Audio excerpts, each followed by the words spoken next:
माँ ब्रह्मचारिणी की पावन कथा। माँ दुर्गा की दूसरी शक्ति ब्रह्मचारिणी की पावन कथा। माँ दुर्गा की नवशक्ति का दूसरा स्वरूप ब्रह्मचारिणी का है। यहाँ ब्रह्मा का अर्थ तपस्या से है। माँ दुर्गा का यह स्वरूप भक्तों और सिद्धों को अनंत फल देने वाला है। इनकी उपासना से तप, त्याग, वैराग्य, सदाचार और संयम की वृद्धि होती है। ब्रह्मचारिणी का अर्थ तप की चारिणी यानी तप का आचरण करने वाली। देवी का यह रूप पूर्ण ज्योतिर्मय और अत्यंत भव्य है। इस देवी के दाएं हाथ में जप की माला है और बाएं हाथ में यह कमंडल धारण किए हैं।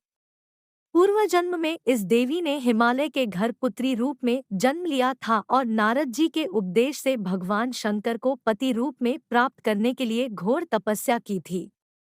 इस कठिन तपस्या के कारण इन्हें तपश्चारिणी अर्थात ब्रह्मचारिणी नाम से अभिहित किया गया।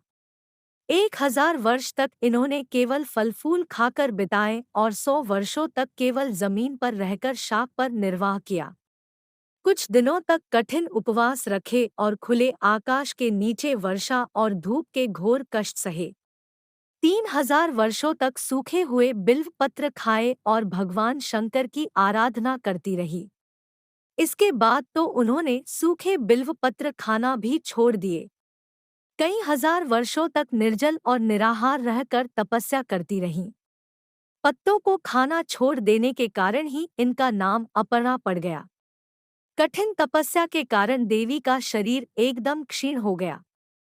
देवता, ऋषि, सिद्धगण, मुनि सभी ने ब्रह्मचारिणी की तपस्या को अभूतपूर्व पुण्य कृत्य बताया, सराहना की और कहा, हे देवी, आज तक किसी ने इस तरह की कठोर तपस्या नहीं की। यह तुम्ही से ही संभव थी।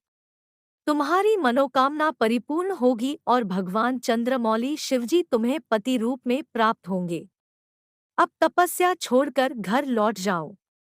जल्द ही तुम्हारे पिता तुम्हें बुलाने आ रहे हैं। इस देवी की कथा का सार यह है कि जीवन के कठिन संघर्षों में भी मन विचलित नहीं होना चाहिए। माँ ब्रह्मचारिणी देवी की कृपा से सर्व सिद्धि प्राप्त होती है। दुर्गा पूजा के दूसरे दिन देवी के इसी स्वरूप की उपासना की जाती है। जय माता दी। Thanks for watching.